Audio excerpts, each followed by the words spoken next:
Australia and China are quite economically interdependent. They're also complementary to each other. Australia provides to China the things that it needs, and vice versa. China provides to Australia what it needs economically. So there's a benefit here to both sides, but Australia and China economically benefit from cooperation.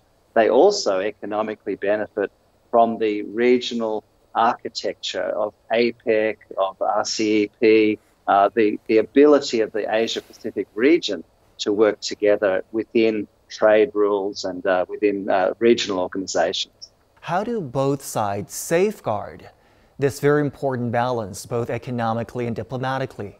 This is the question for Australia and China. While they're economically interdependent and while there are very strong people-to-people links, there is a security dilemma, and that is that Australia is an ally of the United States and has been since World War II for very sound and strong reasons.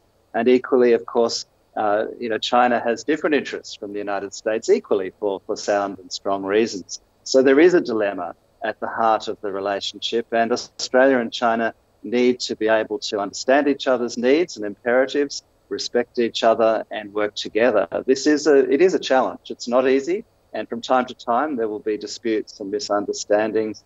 The last few years we had too many of those misunderstandings, and it appears that we're back on a productive track again.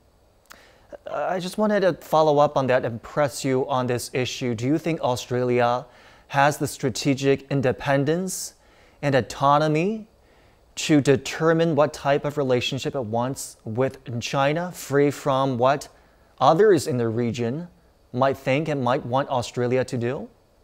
Well, that's a good question, and I think it's the challenge for an Australian government to pursue its national interests and to find a way to balance its interests with other major powers. Now, Australia has a strong security relationship with the US and a strong economic relationship with China. It's a classic dilemma, if you like, if it's being pulled in different directions by other powers. So Australia needs to determine its own national interests. I think we've seen in the last couple of years, since the election of the Albanese government, an Australian government much more clear-eyed about its national interest, and that is good relationships with both of those countries.